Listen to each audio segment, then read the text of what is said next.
o profeta Isaías, na primeira leitura, anuncia que quando vier o Messias, o mundo será transformado. Se abrirão os olhos dos cegos, se descerrarão os ouvidos dos surdos, o coxo saltará como um cervo, e se desatará a língua dos mudos, assim como brotarão águas no deserto e jorrarão torrentes no ermo. A terra árida se transformará em lago e assim por diante. Então, o profeta Isaías fala da era messiânica. Quando vier o Messias, o mundo será transformado, as pessoas serão transformadas. Quando João Batista manda alguns dos seus discípulos perguntarem a Jesus se ele é o Messias ou se devem esperar outro, a resposta de Jesus é: dizei a João que os cegos enxergam, que os mudos falam, que os surdos escutam, os paralíticos andam, ou seja, que aquela profecia de Isaías estava se cumprindo. Jesus realizava todas aquelas obras que tinham sido anunciadas como sinais da vinda do Messias. Porém, tudo isso são, de fato, sinais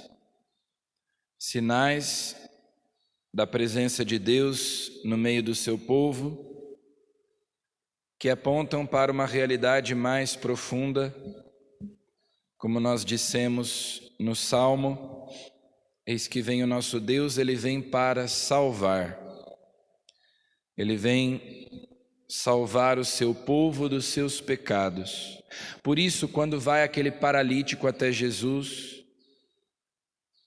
de um modo inusitado, pelo telhado, ajudado pelos seus amigos, e os outros evangelhos também relatam esse fato,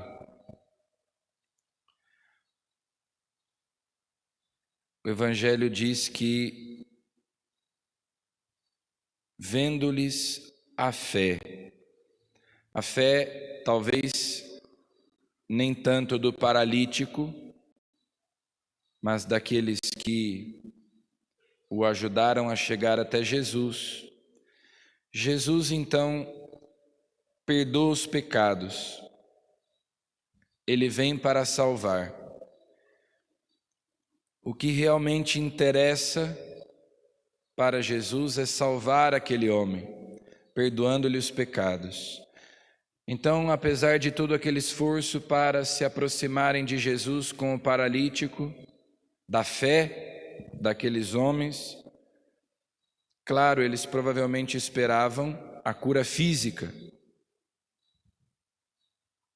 mas a primeira coisa que Jesus faz é perdoar os pecados daquele homem.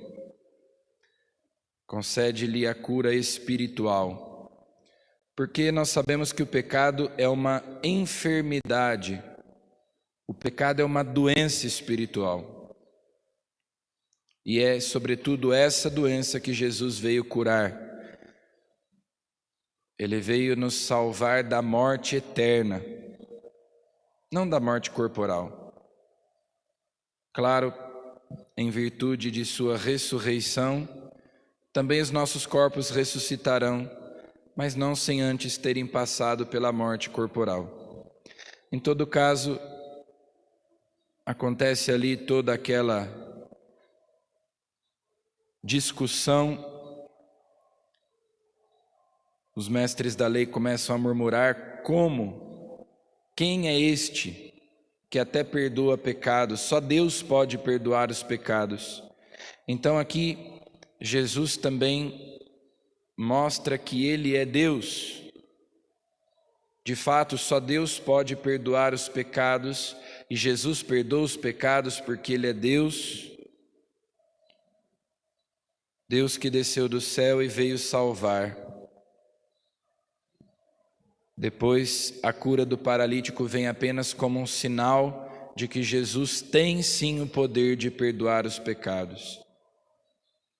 Fato é que nós não vemos o perdão dos pecados, mas podemos ver um paralítico que fica de pé e sai andando, porque o essencial é invisível aos olhos, e por isso muitas vezes nós menosprezamos a nossa alma. Se alguém fica alguns dias sem se lavar, sem tomar banho, logo a gente sente o cheiro. Mas se uma pessoa fica muito tempo sem se confessar, se uma pessoa não se reconcilia com Deus, não busca purificar a sua alma, nem sempre é tão visível assim. Por isso, aquilo que nós não enxergamos, às vezes nós negligenciamos, nós não damos importância. E, no entanto, o mais importante, o essencial, é justamente o que é invisível aos olhos. Nós, às vezes, buscamos